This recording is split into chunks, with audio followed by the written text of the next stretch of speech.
Well, welcome everyone to our 10th episode of Prodigious Kentuckians. We've been doing this for a while now. I'm your host, Trent Garrison, and this is Julie Martinez, who is coming on the call right now. And we started this back in, I guess, early November is when I interviewed Dr. Stack as a part of a Kentucky Academy of Science annual meeting. And I had the idea at that time that it would be really good to have people from across the state come on and talk about just different things, what they're doing. So at this point in time, we will have had doctors, nurses, actresses, musicians. We had 120 on. We've had people talking about real estate. It's been really all over the place, and it's been it's really been a pleasure talking to everybody and learning about what different people around the Commonwealth are doing. I'll talk more about the show at the end as far as where we're going with that. But I've asked a number of folks to join us tonight, and I couldn't be happier that we have such a good group with us. It's really all over the place, and that's what makes things great, I think. So tonight's show is on careers. We have guests join us from all over the vocational spectrum, I guess, if you call it that, from a nurse who will be on later. She's actually still working at the moment, to an actress, to a historian, to an attorney and former United States Senate candidate, to an entomologist, truck driver, and if you include myself, geologist, and Julie, a communications expert, if you want to include us in that mix. So what I would like to do at first is I'd just like to go around the room, if you will, and everybody just take a minute and introduce themselves and just talk just a little bit about what you do. There's so many of us, we don't have a lot of time. So let me just jump in and start with how it goes on my screen, and I'll turn it over to Tammy. Hi, my name is Tammy Johnson. I'm the historian, I guess. I have a website. It's called Project USS Strong DD 467. It's World War II based, and it's to honor my great uncle that was killed in World War II when his ship was torpedoed by the Japanese in the South Pacific. And this started out, I've been doing this for about 23 years, but the website started 8.5 years ago. And I can't believe what's happened with the website. It started out just me trying to find a few family members of men that were on the ship, learn a little bit more about the history about them. And it's turned into, I have several hundred family members that are part of the group now. I have followers in 48 states, Puerto Rico and Guam, and 68 different countries. And I've made friends with some amazing shipwreck hunters, World War II authors. There's been a book written, there's been movie rights obtained and lost, but maybe obtained again. Just some amazing things have happened. There's a blog on the website. I tell stories about people that I meet, their experiences I've had with the website. And it's just been a great deal of fun. And in February of 2019, the crew of the RV Petrel located the wreck of the ship, the USS Strong. And I've got a lot of stories I could tell, but I think I'll turn it over to the next person now. That's really interesting and very exciting. I can't wait to hear more about that. It has been. Yeah. So Maggie Jo, let's go with you next. You're next on my screen. So. I don't know how I can match your story, Tammy. I'm fascinated with what you do. Cool. I'm kind of just a boring old lawyer. No. I started my career, I grew up in Bowling Green, Kentucky, and then of course, a beach lover in a landlocked state, had to go to law school down in Florida. So I ended up going to law school down there, did about 18 months as a prosecuting attorney, and then turned over to the dark side. And I've been defending people in criminal cases ever since. But mostly these days, I'm working from capacity and have a pretty chill lawyer experience on the day-to-day. But I've had some crazy murder cases and all kinds of interesting things. I think I was, and here's the puppy. She wants to be on. So also a dog mom. being. So as if I didn't have enough on my plate before, here we go. So I'm licensed in both Kentucky and Florida, and practice mostly in Kentucky now. So anyhow, I'll let you go to the next person. 7 is wanting my attention. All right. Well, great. It's good to have you here. I'm glad we were able to connect like this. And Julie, since I didn't, why don't you introduce yourself while you're at it? You're next Your on the mic is screen, and turned you didn't off. really get a chance to do that. Oh, sure. I'm so excited about listening to everybody's stories and hearing more about what you do. In my day job, I'm a director of marketing and communications, and then I do fun stuff like this on the side as well. I'm excited to hear from you all tonight. All right, Leah. Well, I am from Lawrenceburg, Kentucky, and I am an actress, but I do a lot more on a film set than just acting. A lot of times I help with casting, production management, and production assisting. So I enjoy working on film sets, and that's what I've done for the last, I guess 5 to 6 years now. And I have met so many interesting people from all over the state of Kentucky. I have my own network in which I try to recruit more people into being involved in film, whether it's a short film or an independent film or a feature film. So I do try to cast a lot of different people. I try to get them involved in acting classes, and we have a lot of different acting classes around the state of Kentucky.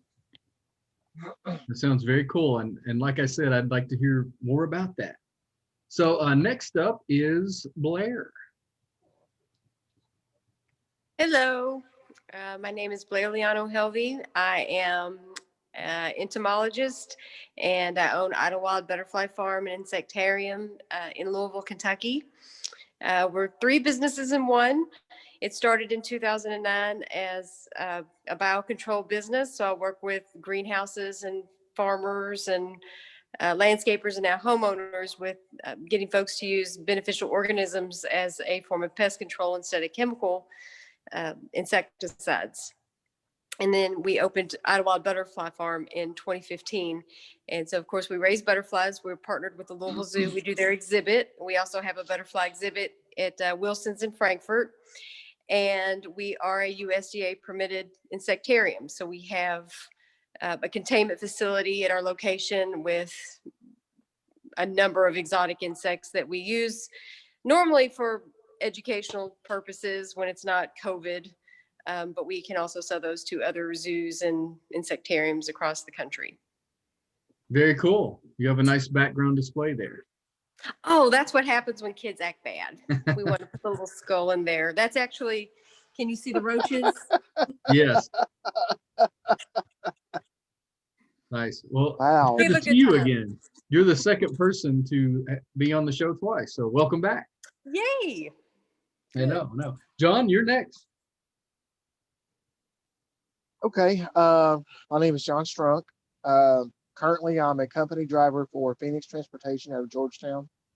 Off and on, I've been doing this about 21 years. I've seen the lower 48 and eastern part of Canada. I've seen a lot of weird crap out here, a lot of stuff that you wouldn't believe, the stupid things people do in front of us at 80,000 pounds. And for a couple of years, I was also a deputy sheriff in Boyle County. Then I got back into this because I hate to say it, but it's easy and it's simple. And I'm a happily married dog dad of 13 dogs on a 25-acre farm in southeastern Kentucky. So my life is pretty much boring. All right. Well, I have many questions. So, I'm sure lots of people do as well. So for those who are willing to share, and we can just go around and everybody doesn't have to answer this because I don't know how much time it would take, but for those who have a good story, a good brief story of something related to your career, something interesting that has happened to you in your career. If anybody has something on the tip of their tongue, I'm not going to call on anybody, but if anybody wants to volunteer as far as a really interesting story that's happened to you at some point in time, feel free to do that at this point. And by the way, I was going to say one other thing before we jump into that. Our nurse hasn't gotten off work yet. She's an ICU nurse, so she'll be jumping on probably about 7:30. So who would like to go first? You might have to call on somebody. Well, most of my stories take more than a minute, and they're all on the blog on my website. But one of the neatest things that's happened to me with this project, I started the website in 2012. In 2013, I got an email from the editor-in-chief of Military History Magazine. His name is Stephen Harding, asking me to help share some research that I'd done with him for an article he planned for his magazine. That article turned into a book he wrote called The Castaways War, which is about Hugh Miller, Lieutenant Hugh Miller, who was one of the survivors of the Strong Wreck, who ended up on Arundel Island for 39 days until he was rescued. And the book was released in 2016. So I got to be a research partner on the book, which was really cool. He's also a New York Times bestselling author. His book before that was The Last Battle, then The Castaways War, and he has another one out called Escape from Paris. And all three, The Last Battle and The Castaways War, have been optioned for major motion pictures, but all the options have so far fallen through. That's Hollywood. But there's a director in Europe that's sniffing around again. So I keep hoping that he will get The Last Battle, then maybe The Castaways War will come. But being a part of that and helping him research that book, and because I had the family members, I had the captain's daughter, I had the documents and the histories that got him started. And his first book, The Last Battle, took him 21 years to write because of the research he did. He turned this one around in less than 3 years.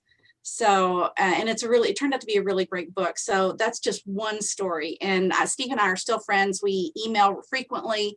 And it's just a lot of fun keeping up with him. Plus, as an actor, you're talking about actors. If any of you have ever been fans of Pretty Little Liars, that was on the CW, his son is Ian Harding, who played Ezra Fitz on Pretty Little Liars. So it's pretty cool I've never met Ian, but I've met Steve and his wife a couple of times. So that is really cool. How did you I'll just jump in real quickly. How did you get into this? When I was 8 years old, I first learned about my uncle. My mom, my aunts, and my grandmother took me to Mount Sterling, to McPhila Cemetery, to where our family is buried. And I saw the bronze plaque on the back of the family headstone, and I asked my mother about it. And that memory stayed with me. It never left. I, wondered about him all my life. And then about 23 years ago, I finally did a Google search when Google was a brand new browser. And that opened the doors, because I'd always been told that everybody died when the ship went down and there wouldn't be anything to learn. Well, that was wrong. There were 280 plus survivors, and some of them were still alive. So I connected with them, hooked up with the association. My husband and I have been to several reunions all over the eastern part of the United States. I've met family members, like I said. I've met survivors and heard their stories. I've met men on the phone or through email who were from other ships that were with the destroyer squadron the night the ship was sunk. The Strong was historic because it was the longest torpedo death strike in World War II history at over 11 nautical miles. And it was just a really neat ship. Everybody loved the captain. And then the shipwreck hunters that I've met have been amazing. And the crew of the RV Petrel, the ship is owned by Vulcan Inc. Vulcan Inc. is the company that Paul Allen started. Paul Allen is co-founder of Microsoft, so with Bill Gates. So I was introduced to one of the crew members, Paul Mayer, and Paul Mayer became friends with my husband and I. We've been to their house a couple of times. They've been here, and then they were the ones that found the ship in February of 2019. So it's been amazing. It sounds like there's something really interesting going on. So yeah, that's exciting to hear. Thanks for sharing that. Oh yeah. We have a new person who just jumped on. When she gets set up, we'll let her introduce herself. Well, Brooklyn's getting on here right now. So for now, I'll jump over to Leah if you have something you want to share with us. Well, I can probably share film that I did called Invasion of Kelly. I've done several films, probably over 150. Again, I've done different areas of different styles of jobs on those films, from background acting to actually having a lead role to actually, working in casting or production. So Invasion of Kelly was quite interesting. I had a role in that as the mother of a family. Invasion of Kelly is based on sci-fi and aliens that invaded a little town here in Kentucky called Kelly, and it's right outside of Hopkinsville, Kentucky.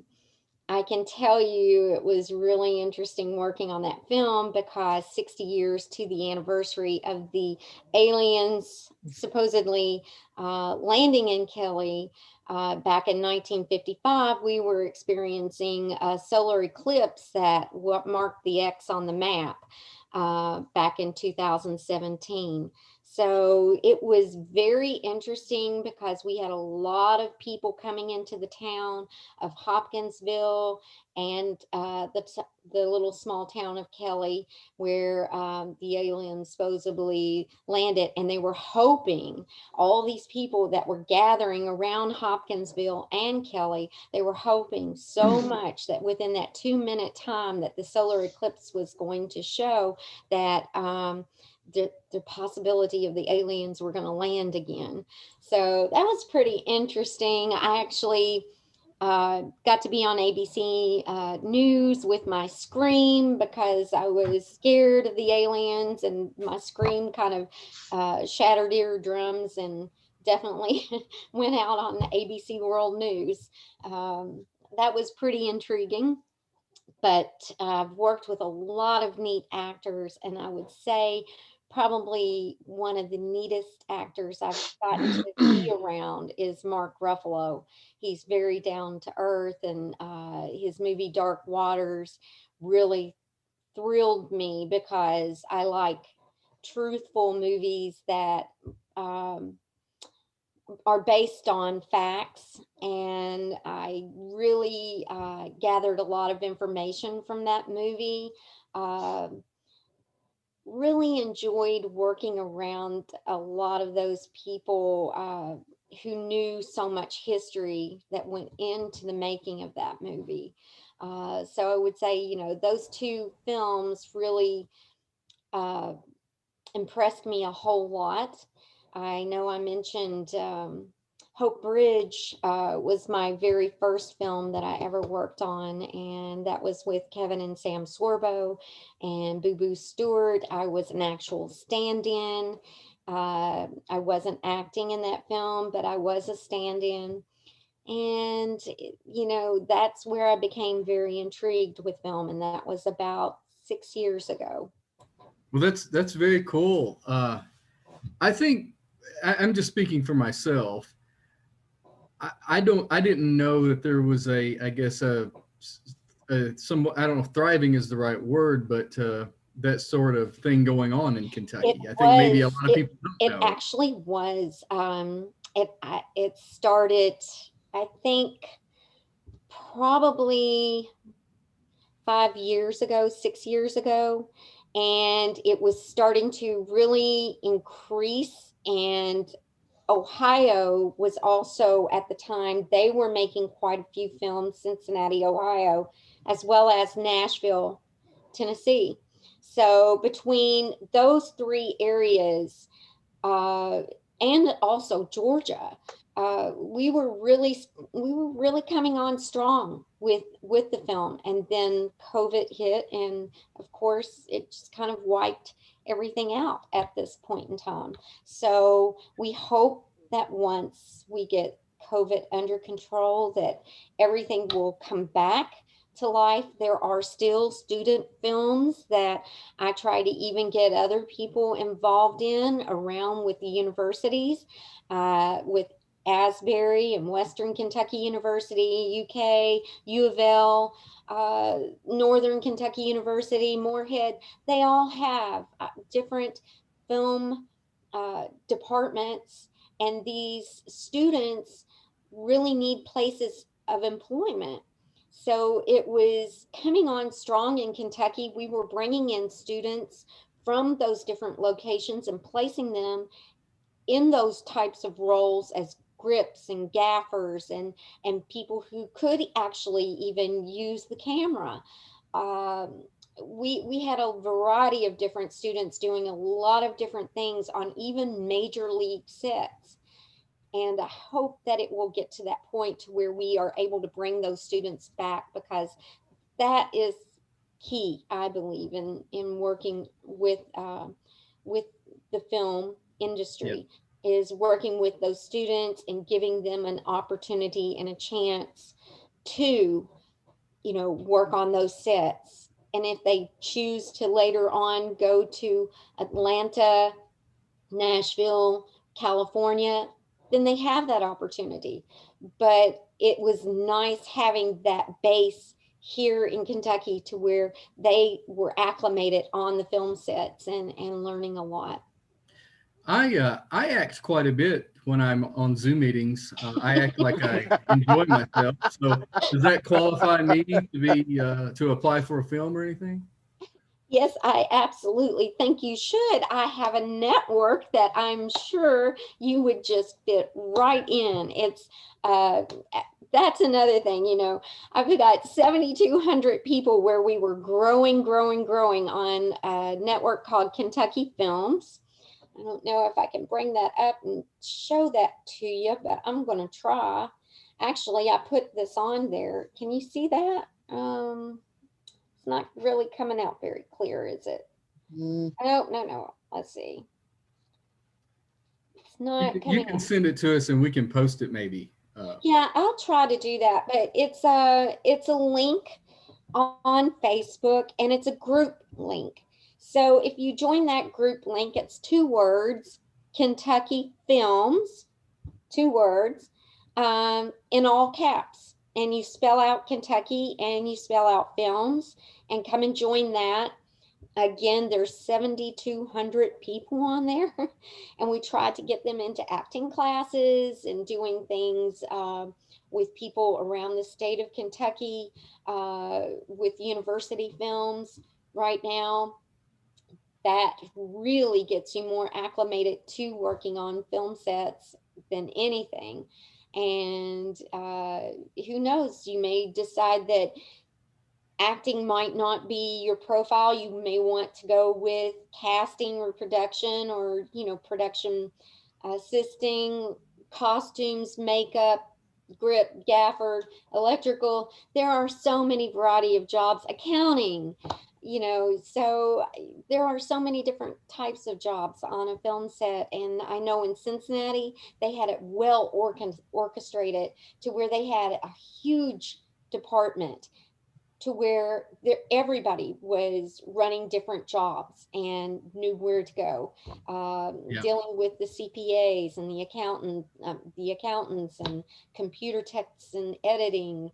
It was amazing. Well, that's fascinating. I think a lot of people, you know, don't really know that, you know, that sort of thing is going on around here. So thanks for sharing, and thanks for being here with that. Absolutely. I just want to kind of pause for a minute here and say, for those who are watching on the different channels, I'm broadcasting on Prodigious Kentuckians on my page. I know some other people are as well.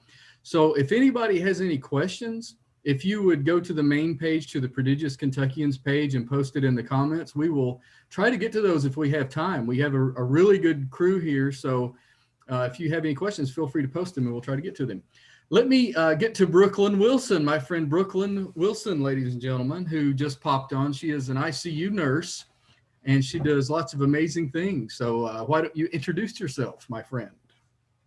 Hey, my name's Brooklyn, as Trent just said. I am a clinical nurse manager in the ICU. I've been a nurse about 5 years. I really enjoyed it up until this past year.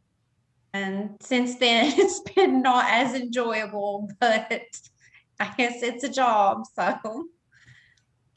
Yeah, how are things? I mean, we can get into this a little bit later, but how are things going right now as far as COVID and everything? Like, how many emergencies do you have on I mean, our hospital is rural. It's in Hazard, so it's not been like overwhelmed like UK or hospitals in New York have, thank goodness, because I guess where people don't travel here, it just didn't hit us as hard. But it's just become more difficult because like a whole tower of our hospital now is a COVID tower. So, and then everywhere in the hospital, we have to wear an N95 and goggles at all times. So I think that's really just the biggest thing. But here it's not ever been super bad. We had a really bad spell probably about a month ago. But now we're just kind of where we always have been. Yeah. So we peaked like in January, and now we still have COVID, but it's like manageable. Okay, that's good to know. I don't know if I'm allowed to ask you that question or not. The same thing I ask everybody else. If you have an interesting story to tell, I don't know if you're allowed to. I don't know if you're allowed to do that sort of thing or not. But I can. I just can't say their names. I feel like most of my interesting stories are not really appropriate for for Zoom though. Yeah, that's all right. Yeah, Totally sorry. understand. They're all like either someone almost died or they're really gross. I got to see a chest cut open at the bedside one time. That was pretty cool. Like their chest cut open and then the doctor like massaged their heart. I think I heard you tell that story one time, and that was Yeah, that was probably the coolest thing I've ever seen. Yeah. And then everything else is mostly just gross. So massaged their heart and it got it back. yeah, like so when you do CPR, it's the same thing, but they just directly massage the heart. Okay. Yeah. Gotcha. Wow, interesting. Yeah. Yeah, Well, it was very Grey's Anatomy. Very much so. Sounds like it. Yeah. Thanks for sharing and thanks for being here. Thanks. Yeah. So John, I imagine you have some stories. You've traveled the world and done all kinds of, been all kinds of places and seen all kinds of things. Do you have any quick stories to share with us? Only thing interesting that's happened to me in the past 5 years was when I was pulling Toyota freight for Super Service out of Georgetown. He matched me up with a guy whose last name was York, and I got to question this guy, and I asked him, I said, "Are you related to Alvin York?" And he looked at me and he said, "Yeah." Well, Alvin York is my great-great-grandfather. And I told this gentleman that, and then we got to running down family that, gone on, whatever, and come to find out we were like fifth cousins or something. And it's a little awkward, just to put it mildly, and it really was kind of weird. But that's about the only thing that's happened to me worth noting in the past 5-6 years. Do you mind if, can we, I know you're kind of frozen up right now, but if you unfreeze, well, maybe not. He dropped off. Well, we'll come back to that. I was going to ask him to show us, if he could show us his big rig, but maybe we can come back and do that. I would love to, if you still have video. Can you hear me? Yeah. Can you hear me? I can hear you, but yes, there you go. Yes. Okay. What were you asking about showing my truck? If you can show it, like what it looks like, what it's like to live and drive in a truck, a big rig. Give us an example of a daily type thing. Well, there's my excuse of a bed that I haven't made today because I was going to change my sheets. It's not really all that complicated. This truck is actually a 10-speed automatic because I have to have one after the spider bite in my left foot because I can no longer drive a manual speed, even in a car. There's too much pressure on my left foot. And that's the one I lost a week before Thanksgiving last year. Give me just a second. Now it's going to be loud, so get ready. Okay.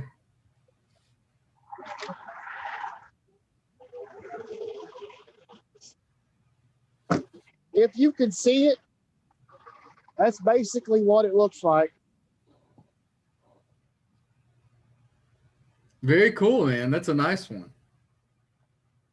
if you add in the 24-foot tractor, this from nose to tail, this combination is 72.5 feet long. So it's a little hard to get in and out of places sometimes that they send us, especially like in Indianapolis and stuff, where they've got all these industrial centers that are, fab companies that weren't made for a 53-foot trailer and a sleeper tractor.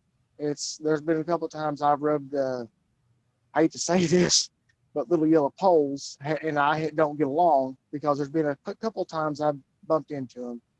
Yeah. Because it's just so difficult to get into. Well, that's really cool. Thanks for sharing. Oh yeah, and there's my little travel companion. I didn't know if y'all had seen her or not, but she's a lot of company out here. Oh, I'm sure. Yeah. Well, I've been driving big rigs on Grand Theft Auto, so I feel basically like I'm an expert at this point. So it's pretty much the same thing, I'm sure. So let's. Well, the only thing is I can't get the to jump. Yeah, that's right. I'm getting pretty good at it, but I don't want to brag. Let's move on to Maggie Jo. I'm sure you have some interesting stories in your line of work, whether it's attorney, artist, or former U.S. Senate candidate. Yeah, I didn't exactly time my first run for office very well because the pandemic happened immediately after I filed. So yeah, I came in 5th. Hey, it's like the horses. It's you get what you get. It dawned on me when Leah was talking. One of the weird stories. So. I was a prosecutor from about 2006 to 2008, and then I started my own law firm right when the recession happened. So really great luck there too. And after a couple years, I got this phone call, and this guy was like, "Oh, tell me about your business," and blah blah blah. And I was like, "He's selling me marketing, right?" Well, the continuation of these conversations leads to getting an agent in LA and the creation of a Lifetime Network funded reality pilot, which never went anywhere. You can watch it. It's me in my first 5 years of practice, very much practicing law. And then with Brooklyn's story, I can kind of relate because as a prosecutor, I went to an autopsy, and that was, it wasn't like on TV. I guess it's the best way. And then I guess the other notable thing, the way that my career has gone from, art and law, in 2014, I did about 100 peacock paintings that ended up selling for a while, and I've been promising another series ever since. So I guess I've successfully woven my career from creative and legal throughout. And then in 2015, I lived out in Los Angeles producing another failed network legal reality television show. And I guess the moral of the story is that people would rather watch Honey Boo Boo than Maggie JoJo. Yeah. So I didn't know any of that. Oh, gosh. About you. So that's good to know. Now we all know. You can see the pilot. It's on. I put it on YouTube just for friends. But if you Google "Lipstick Justice" and my name, Maggie Jo, you can watch it. It's me and 4 of my real friends and coworkers down in Florida doing our thing. And we had a tattoo case, a marriage divorce mediation, all in the same show. And I hear from my friends who are probably very biased that it was good, but obviously I'm definitely going to check that out. If you don't mind, put a link in, and we'll check it out. Something. It might be the most boring hour of your life. I doubt it. There's not a lot going on in this household, so. Yeah, that was about many years ago. I've been practicing now for 15 years, and so yeah, It'll be perfect by now. I feel old at this point. I'm played out.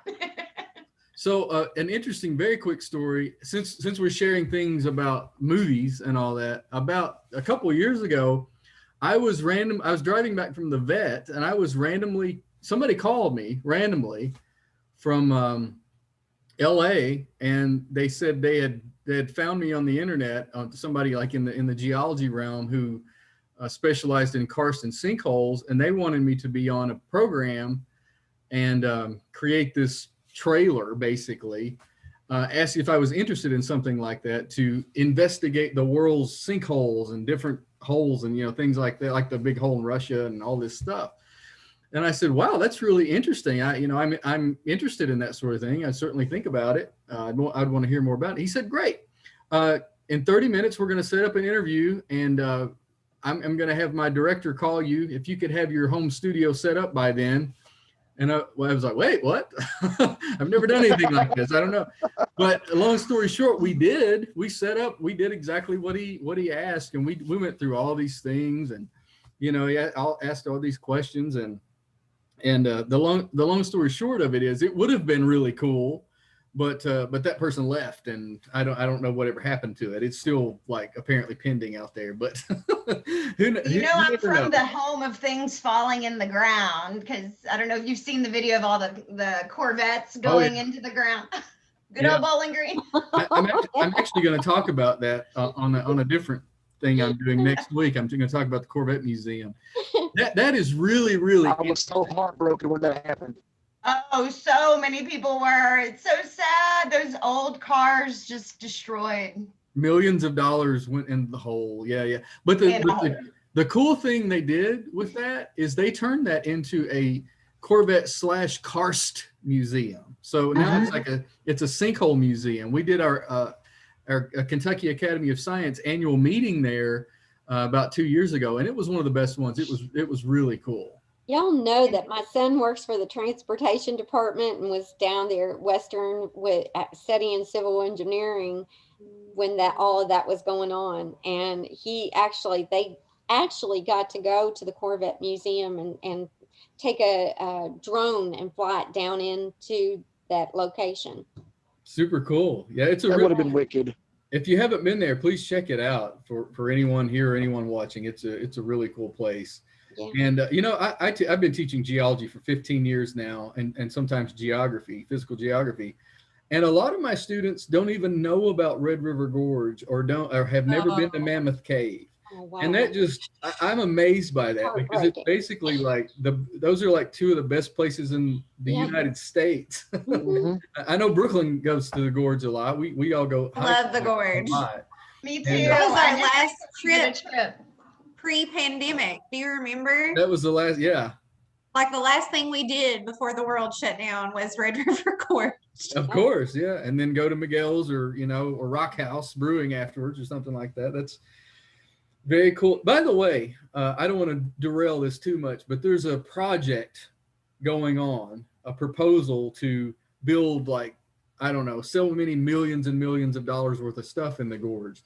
And somebody had suggested, I get suggestions all day, all the time. Here, this person should be on your show, this person should be on. And one of the people who were suggested to be on the show was somebody who could talk about the proposal in the gorge. And that's something that I hope to do in the future. I haven't set that up yet, but I think that would be really, really cool to learn more about that. And just imagine if the gorge had been flooded back in the 60s, 70s, whatever year that was. Yeah. They were planning on turning that entire area into a lake. So imagine what it would have been like if things had gone a little bit differently politically. But anyway, we're running out of time. Go ahead. Oh, my ancestors are buried up there. All of my ancestors on my dad's side of the family are from that area. The Bowens, the Hanks, the Faulkners, so many. I mean, they started where Nada is now. That was once Lombard, and that's where my Hanks family settled. So yeah, for them to have turned that into a lake would have been a travesty. Yeah. It's such a cool. You can explore for a long time. Area so cool. Blair, let's move to you. Yeah. If you're not asleep yet. I'm not. I'm just looking it up. We've got some bugs on the loose, and I keep trying to move where it's quiet because of the air conditioning. There's lots of stories if you're peddling bugs and dealing with bugs. Probably some we shouldn't share. Torturing people and such. But with what we do, we have to be creative. I'm ashamed it wasn't my idea. I borrowed it actually from the Los Angeles Museum of Science. So at Halloween time, we gather up orb weavers, the big spiders that you see, like your zipper spiders and your little barn weavers. They make the real pretty webs. And we also import them from Malaysia, and those are about the size of dinner plates. And we take our greenhouse in the back, and we put all the spiders in there and let them make their webs. We also do it at the zoo for one of their for their Halloween event, and then people can walk through it. Most of the times, I'm also say that we've never put a GoPro in there to film, because I have seen some really good reactions from people walking in to a spider house, because most people always think that they're plastic spiders, and then they get in there and they realize that they're alive. And I mean, we've had tears. We've had people just absolutely break down and boohoo. One person I remember was the first year we opened in 2015, and we had the spider house, and this woman went out there, and then she came back in, and all of a sudden I thought she was having like a religious experience. My mom's from Knox County, so I'm very familiar with seeing people, get the spirit. Yeah. And that's what I thought was happening. I thought, oh my gosh, this woman is really, we have this place decorated Halloween like Buffalo Bill's basement. And so we're watching her hoop and holler. She had run into a fake spider web when she came in, and she knocked the whole display down. But videos, you just have to see it. I mean, you got these big giant spiders. People don't see them, and then they don't see it until their face is right with the spider on their face.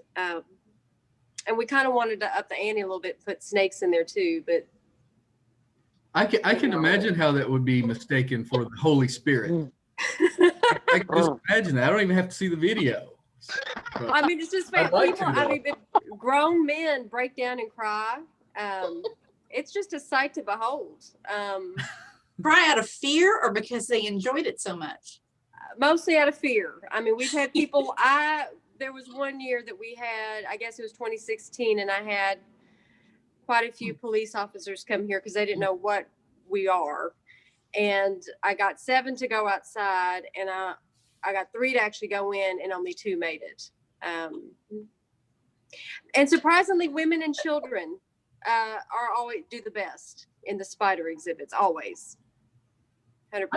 I don't mind the spiders at all. If I find spiders around my house, we adopt them and call them one of our own. I mean, they're not gonna bother us. But yes. Well, when you have one that's about 12 inches with its legs, I mean, but that's it. People don't know that there are orb weavers that have a span of 12 inches. So it's great to let people know what's out there in the world. Yeah, absolutely. Where are you? We're in Louisville. In Louisville. Oh, wow. So close. So, when we started this, I mentioned 4 questions, and I said, there's no way we'll get through them. I don't know if you all believe me or not, but we made it through 2. That's usually about how far we get. We're running a little low on time, but Julie, if you have anything, I'll turn it over to you now. If you want to have anything to add or questions or comments. Yeah, well, this has been so interesting. I'm enjoying hearing from all of you, and it was reminding me that I'm so thankful that there are people who like different things, because if there weren't, and everybody was me, there'd be no nurses. And there'd also not be any spider exhibits if I were in charge of all the things. But one of the things I was thinking about, and we can do this really quick. I'd love to just kind of do a popcorn answer here and run through everybody really fast. I'm always interested in what people think they're going to be when they're kids. Like, oh, when I grow up, I want to be such and such, and then what you actually end up doing. And for me, that was actually, interestingly enough, I wanted to be a truck driver when I was a little kid. I wanted to be John. I did too. I didn't do that. But I'm curious to hear from you all. When you were in high school, or maybe even a little younger than that, what did you think you were going to be? And did it end up being the thing that you are? And we can just kind of run around real quickly and jump in with you all. Tammy, maybe you could start. I thought I was going to be a doctor, but I don't have the math skills. I ended up with a degree in anthropology and got the mad research skills. So I'm happy with that. What about you, Maggie Jo? I'm pretty boring. I was not a math person either. But it was funny. I went through some of my old things, and sure enough, in my high school, they gave out this like journal that had all these like questions, and I wrote my answers in there, of course, because I don't know, I was always that way. And of course, I wrote in there, I'm going to own my own law firm and I'm going to run for United States Senate. And What? I'm like, okay, yeah, I'm boring like that. No curveballs there. That's awesome. I love it. So, Leah, what about you? I actually really wanted to be an actress when I was younger, but I did not go that route. I was in Germany abroad visiting my sister and brother-in-law, and my father decided that he did not want me staying over there for a long period of time. I was there for approximately 3 months. So I came home to go to school at UK, and I received my degree in executive secretarial applied science, believe it or not. Part of the University of Kentucky held a subsidiary, I guess you would say, of Lexington Technical Institute at the time, which has turned over many, many times with the community college and then BCTC. So I went into the field of doing secretarial work and worked for Ashland Oil. And I've used that also in other areas. And believe it or not, I guess in a way, the production management and the production assisting, it has helped in those cases. I'm working on the film sets because, again, I've worked probably 150 films, and every time it may be a different style of role that I'm doing. So if it's production management or assisting, then of course the administrative duties falls right into hand, and I'm able to go ahead and help in those aspects. It's really interesting how what the background ends up kind of informing, even if you change careers. There's still kind of a, like Tammy was saying, learning those research skills has helped out. Blair, what about you? I wanted to be She-Ra. Yes. Me too. I still do.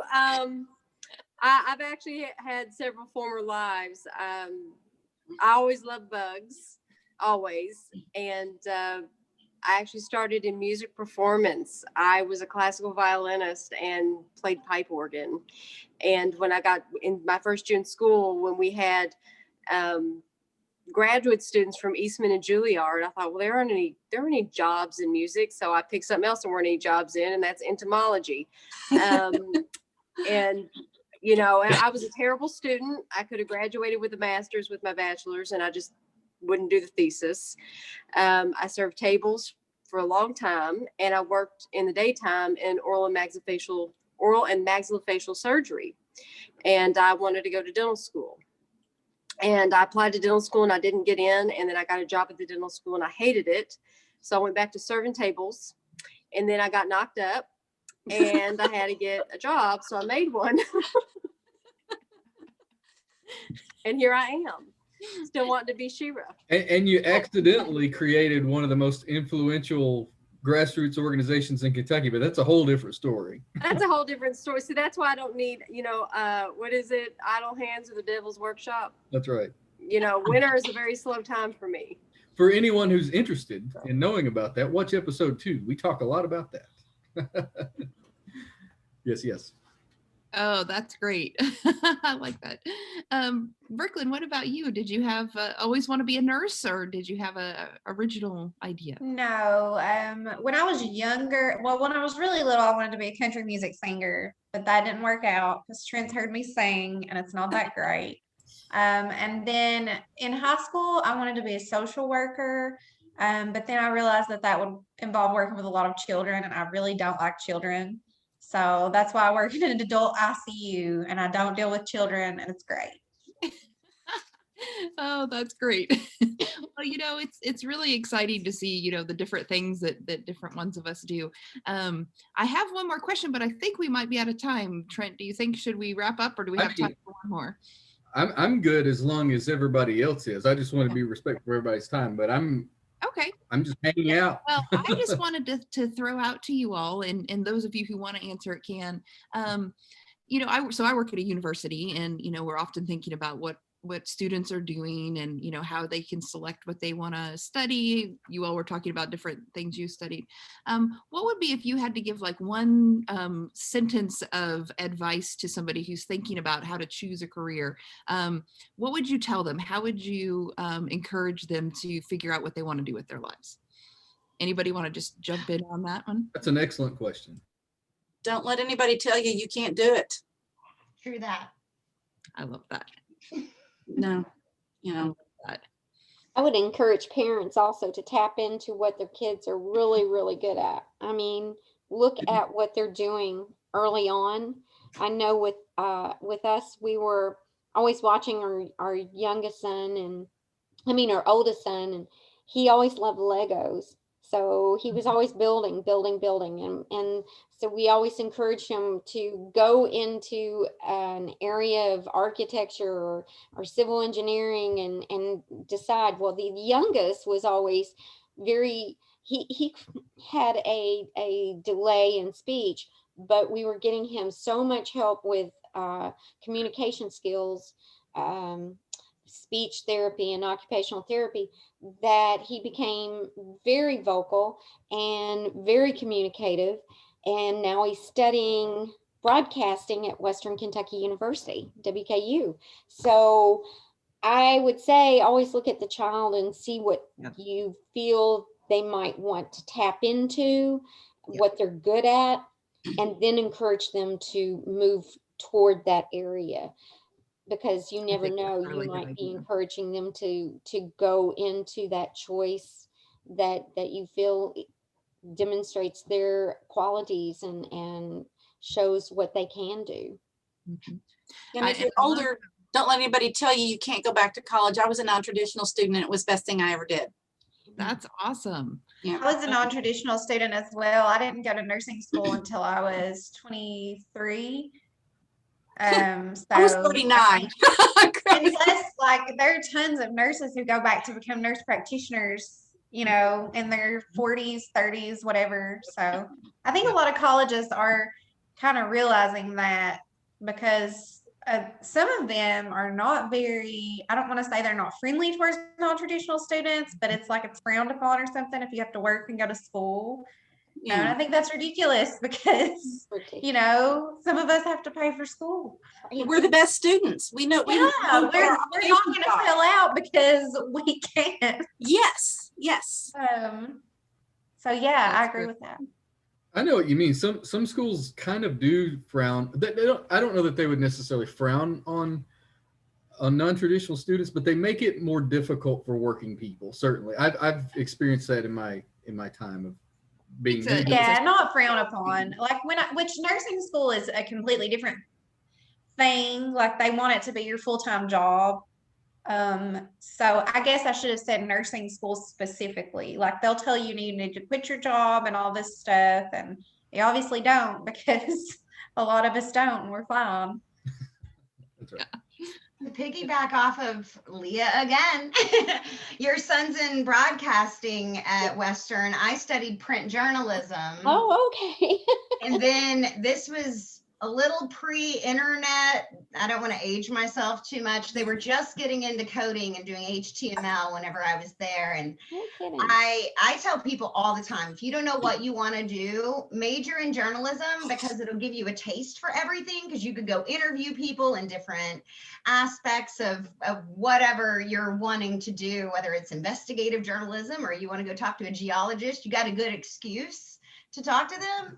And then I also tell people to double major in graphic design, which is what I did, because I actually was doing logo and business card design for folks whenever I was in law school. Because speaking on Brooklyn's issue, they want you to be a full-time student when you're in law school, and they prohibit you from doing so much work outside of school. And the graphic design was a great way to put a little extra food on the table while I was in school, because I actually already had a whole skill that I could use.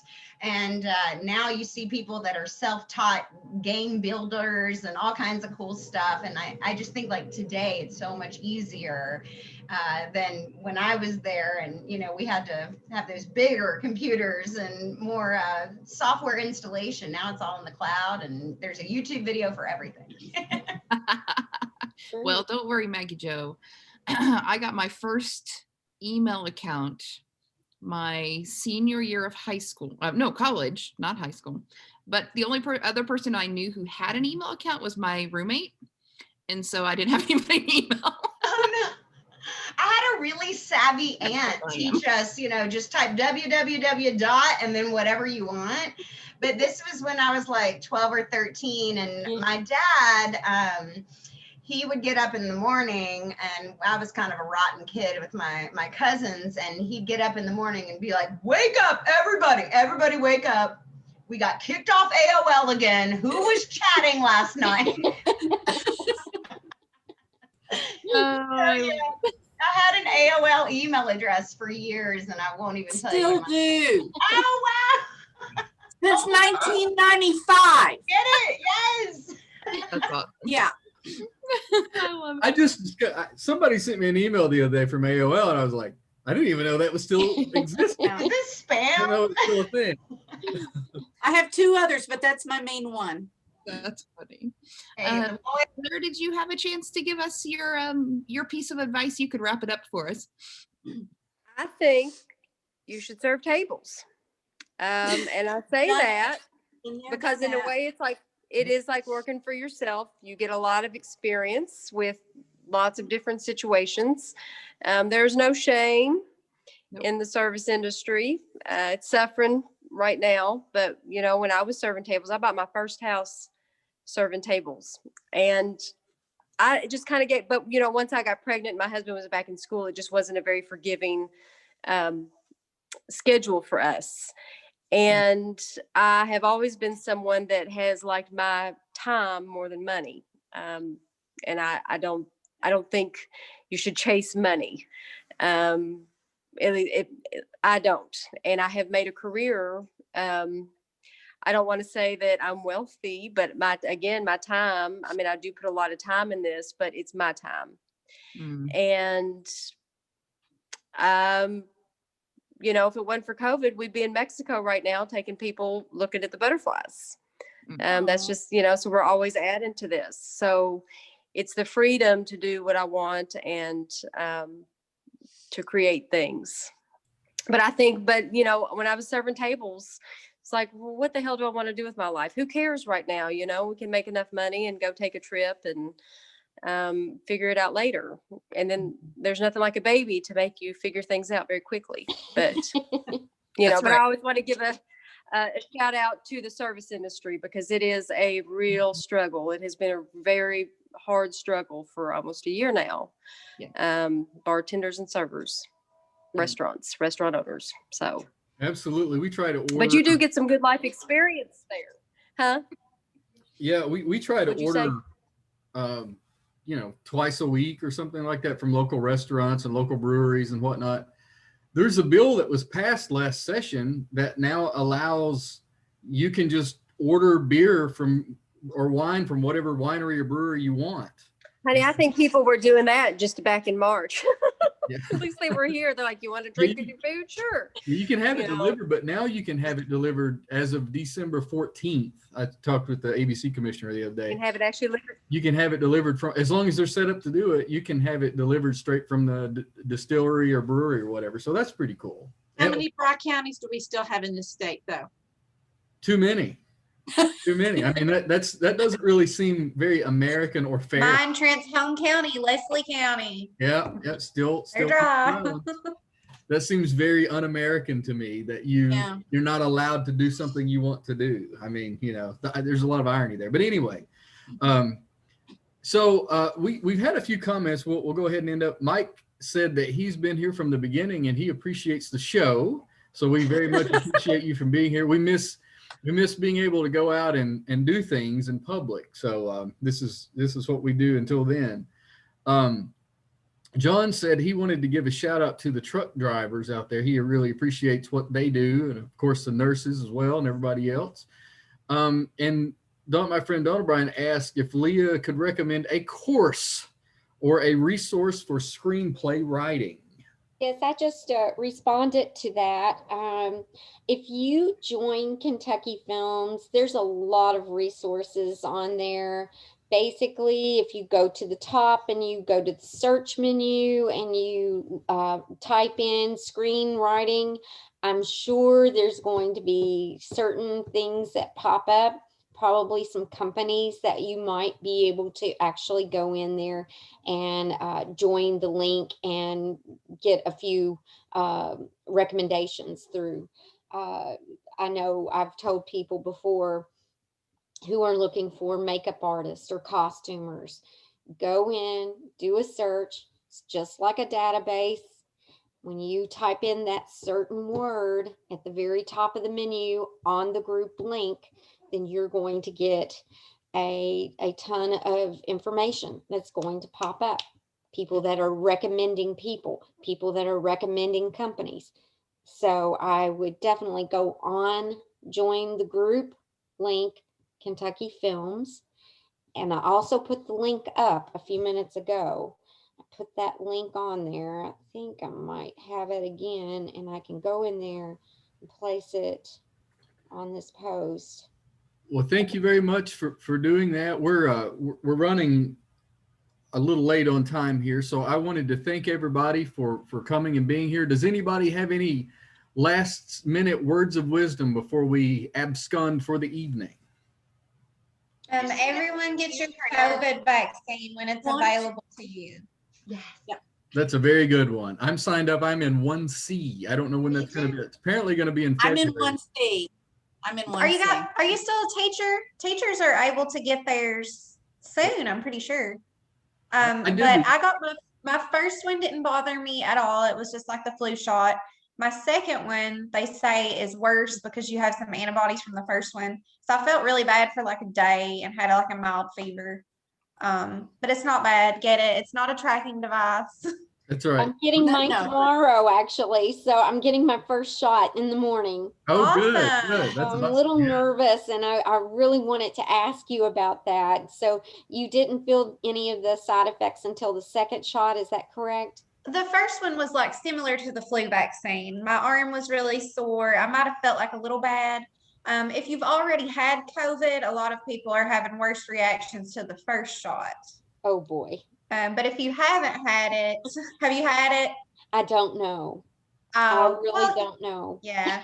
Well, if it's been a while too, you should be fine. Like people who've had COVID within the last 3 months were having bad reactions. But I mean, It hasn't I been wouldn't with me, rate though. the first or the second shot. Neither of them were unbearable or bad at all. It's not bad. Yeah, the last time I was really, really sick was in February of last year, actually.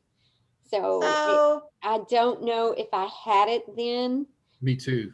but in February of last year, I was very, very, very sick.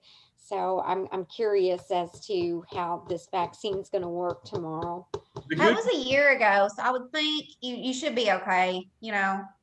the good news about staying home all the time is I haven't been sick. I haven't had a cold. I haven't, had anything since. No probably one over a has year the ago. flu. like in the hospital. This is Yeah. usually our flu season. I've not had a flu patient all year, so that's pretty cool. Yeah. There's some advantages, I guess.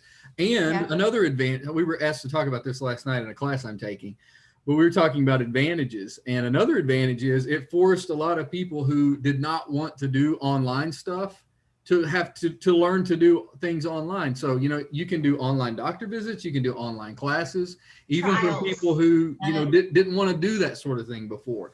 Judges Now- are doing trials on Zoom now. And I was Yeah. begging for that years ago because I got an infectious disease going to visit a client in a jail one time. Oh, wow. Ugh. Yeah. And so I was saying years ago, we have these technological capabilities and the environment's getting better too, because not as many people are having to drive unnecessarily anymore. And I really like that. Yeah. This has been one of my favorite shows. I mean, I'm just going to be honest. This has been really fun and really edifying. Learning about. I think John dropped off. He had a bad connection. I was hoping to ask him one last question, but I'd like to take a ride in his truck sometime or something just to see what it's like. But thanks everybody so much for taking the Thank time you. out of your Thank Wednesday you very night. much. to Thank join you. us. Thank We you. Appreciate it. Thanks so much. Hey, And I I shared love it. what I you're know. doing, Trent. So This is hopefully you'll so get a lot of cool. viewers. I did Yeah. too. I did too. We usually get about I did an average the other day about about 1,000, a little over 1,000. So it makes its way around somehow, and then it goes on the podcast. So it's out there. So thanks again, everybody. We really appreciate this, and I just wanted to just give a note to the people who are watching that we big don't have. What's that? Or a cat. Yeah. We had all the dogs. Now we've got a cat. Brooklyn. Oh, okay. her name's Katniss. Okay. She's unemployed, but she just wanted to make an appearance. All right. I couldn't see that. My bad. It's good to see Katniss. All of our cats are asleep right now, or otherwise I'd pull them on. But yeah, Katniss is a little sassy at times, isn't she? Well, thanks everybody for being on. Next week we don't have a show lined up. Just for a very momentary soapbox here, Facebook does not like when you advertise your shows. So I have been banned 3 times now for advertising this show on not completely banned, but like a partial ban. So it's really tough, and I get banned for 14 days every time I invite people to this show. And I haven't been able. I've been on, on support, and we haven't been able to figure out what's going on. So it's really tough. So They want you to buy ads.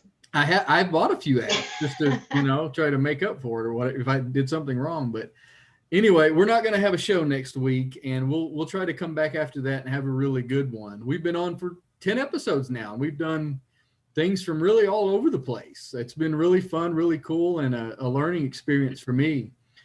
So thanks again, and I guess we'll see you guys next time. Follow the page, tell your friends to like Prodigious Kentuckians with Trent and Julie, and we'll be here. We'll see you next time. Absolutely. Thank you. Thanks. Bye. Thanks again, everybody.